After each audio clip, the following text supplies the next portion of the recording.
अस्सलाम वालेकुम। मैं हूं अब्दुल गफ़ार।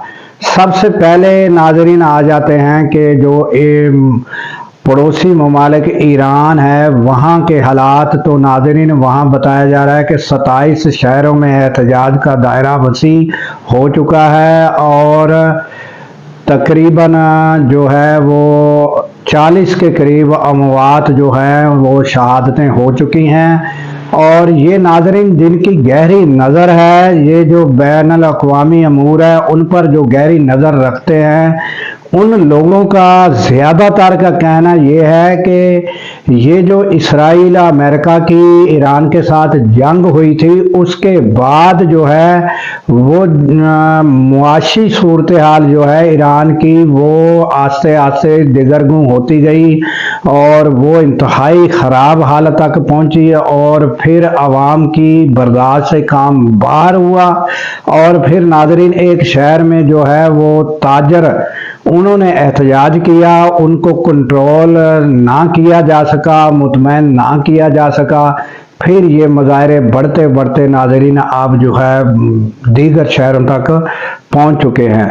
तो नाजरीन ये फिर उसमें ये कहा जाता है कि जब अवाम की हालत ख़राब हो तो फिर वो खुद ब खुद भी उठ जाती है और मुजाहरे करती है, फिर उनको कंट्रोल करना मुश्किल होता है और फिर उसमें दीगर एलिमेंट जो रजीम चेंज करवाना चाहते हैं वो भी शामिल हो जाते हैं।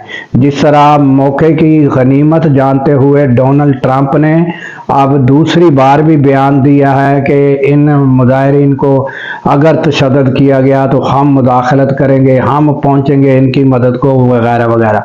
तो ये नाजरीन ज़्यादातर जो है ये लोगों का जो तज्ज़िया कार है, ज़्यादातर लोगों का यही ख्याल है और सादा अल्फाज में ये है कि आपको पता है कि भूख, अफलास, गुर्बत यही जद्दोजहद करने पर और बंदे को जफाकशी या एहतजाज या सड़कों पर आना, भाग दौड़ करना, आवाज़ बुलंद करना, ये चीज़ें लेकर आती हैं। ज़्यादातर जो खुशहाल बंदा हो तो जिसको कहते हैं कि बंदा अगर रजया होवे तो उनकी ज़रूरत है सड़कों के धक्के खान दी और रोडों पर एहतजाज करने की। तो जिसके हालात बेहतर हों तो उनको तो कोई ज़रूरत नहीं है कि वो सड़कों पे धक्के खाते फिरें। तो लिहाजा ये ज़्यादातर का नज़रिया यही